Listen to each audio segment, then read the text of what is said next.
অফিসে কিছু কর্মী সময় মেপে ঢোকে না, তবে কাজের পরিবেশকে করে তোলে সম্পূর্ণ আরামদায়ক। কিন্তু এই বিশেষ কর্মীরা কোনো মানুষ নয়, তারা বিড়াল। এই অফিসে নিয়মিত কাজ করে, তবে এরা কিন্তু মানুষের মতো মিটিং বা প্রজেক্টে অংশ নেয় না। তাদের কাজ হলো কর্মীদের মন ভালো রাখা আর কাজের চাপ কমানো।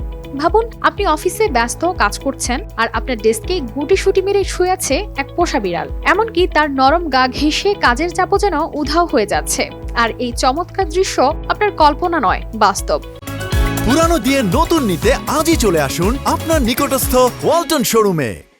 টোকিওর সাগিনামি ওয়ার্ডের কিউনোট ইনক অফিসে এমনই বিড়াল কর্মীদের নিয়ে চলছে এক অদ্ভুত কর্মজীবন।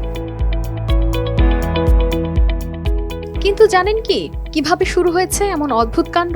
2004 সালে প্রতিষ্ঠার 1 বছর পর একদিন কিউনোটের 4 জন প্রতিষ্ঠাতা একসাথে দুপুরের খাবার খেতে যান। সেখানেই প্রথম এই অদ্ভুত আইডিয়ার জন্ম।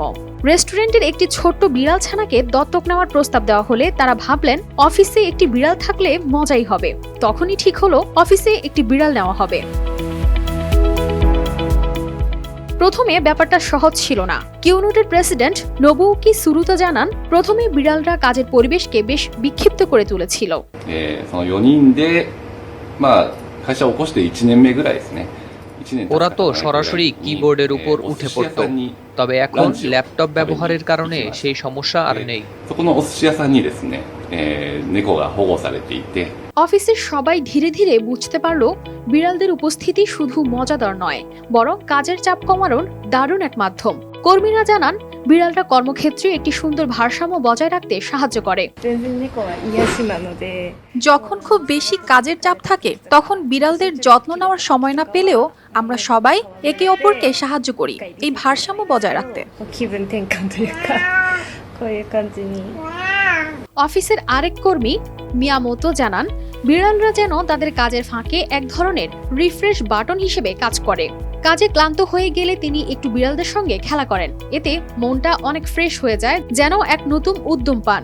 অফিসের 2য় ও 3য় তলায় বিড়ালদের অবাধ চলাফেরা করার জন্য বিশেষভাবে নকশা করা হয়েছে।